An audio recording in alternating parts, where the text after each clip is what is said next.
everyone. Today I want to discuss the topic how to move Bangalore, especially the housing part. So, what are the options we have in Bangalore if we are going to consider to stay here? So, there's one disclaimer here. Uh, Bangalore is pretty expensive, especially if you're coming from tier 2 city. Even as compared to metro city like Delhi, it is expensive. So, whether you like it or not, we have to deal with it. We have straightforward two options, one PG, second is flat. How to find PG? It's simple. Just roam to the places you want to live in and you will see the PG boards. It's as simple as that. In PG, 1 month rent is the security deposit, and when you leave, you have to pay some amount, whether it be 1000 or 2000, depending on the PG owner, as a maintenance. In PG, we have three kind of option: single sharing, double sharing, and triple sharing. Some people live very nearby to their office and they opt for the PG without food, but generally that doesn't make any difference in the rent of the PG. It will hardly make any difference from 500 to 1000 rupees. So either you have it or not, it's not going to make any much difference about it. Even in PG, there are basically two type of PG. One is just like in hostel. They have rooms and you're sharing the rooms with one people, two people, or three people, and washroom can be attached or common. It varies from PG to PG. So there is another kind of PG. You can consider it as like a service apartment.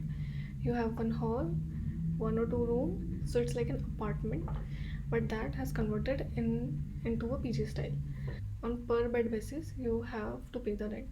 So even in that category, we have some PG with kitchen and sometimes without a kitchen, but even if it is without the kitchen, you can manage to cook there. So in every PG there is some restriction, like you can't allow guests to stay in, and if they stays of obviously same gender, not the opposite gender, if the same gender guest stays, you have to pay the per night charges.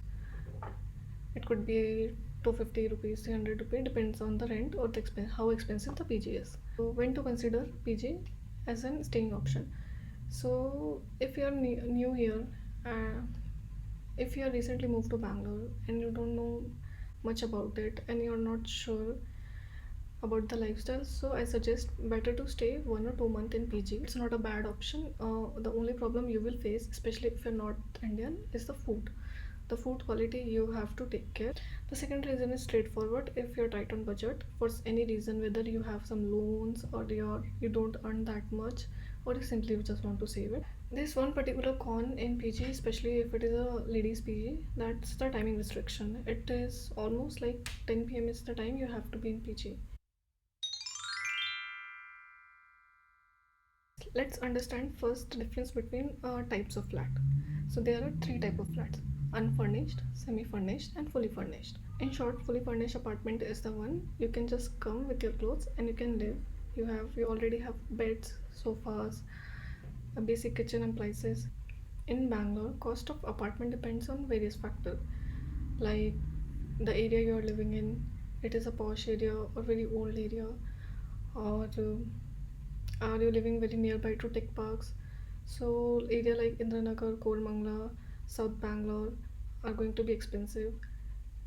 If you live very near to any tech park, whether the area is good or not, it doesn't matter. It is going to be really expensive because of the reachability to the office. And the factor, are you living in gated society or an independent building? Gated society means you have few buildings with some basic amenities like swimming pool, gym, gardens, and good security. These kind of flats are preferred by the family persons. Independent building is a one building where they have multiple flats, but they do have security guards, so safety can be ensured, and parking. So when it comes to security deposit of a flat, it is generally the 11th month of the rent. It can be negotiable, but in some gated society is a non-negotiable. Now understand what is rent and what is maintenance. Rent is what you pay for the apartment you live in, and maintenance is actually the money that goes in maintaining the building or the society. How to decide between flat and PG? There is no right and wrong answer in that. That should be depend on the lifestyle you have. How to find flat? There's one easy way. You can have broker and they have searched for you. But the problem is broker charge a lot. They will charge 1 month of your rent as their fee to get an apartment. There are a few places you can yourself find some flats like Flat and Flatmate Facebook group, Magic Brick, or also you can roam around in the area you want to live in and check for the to-let board. But sometimes the to-let board also lead to the broker. Don't consider it as default. Is the opposite gender is allowed all the time. In some case they are not allowed to stay overnight. In some case they don't allow to live in.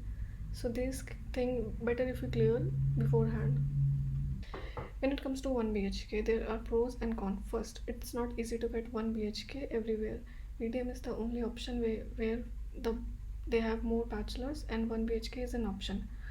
But what are the pros and cons of 1 BHK? A simple con of 1 BHK is it will be very expensive. You have to pay completely out of your pocket for your rent, your gas connection, internet, everything. Pros is, I guess, the privacy and the fully ownership and control over your flat. 1 BHK can be good option in one case if two people live in 1 BHK. Then the but in that case, you have to know the person very well because again, it is not going to be a separate areas. You will share each and every corner of that 1 BHK. How to choose between flat and PG? It depends on your budget, your lifestyle, your preference. The cost between flat and PG have a very huge gap. So it feels like two extreme options. There's one option also. Instead of choosing PG, you can have flat and share it with another roommate.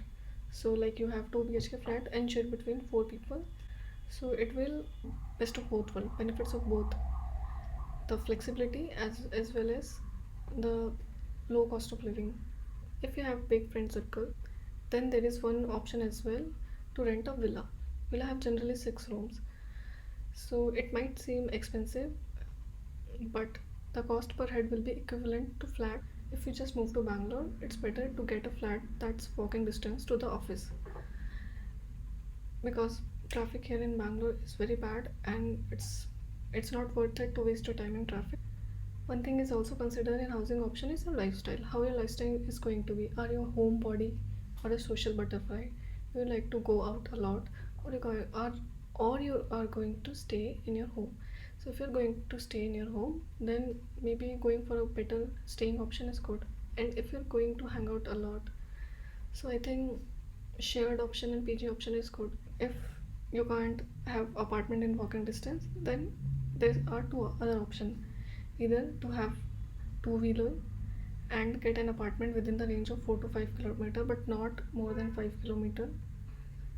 Second option is have better connectivity between your apartment and the office of bus. Both side the bus stop should be at walkable distance. Generally the tech parks have very walkable distance bus stop. My suggestion is don't buy an apartment just to impress anyone, whether it's a friend or a girl, because I don't think so it's work most of the cases. Don't try to live a life that you can't afford.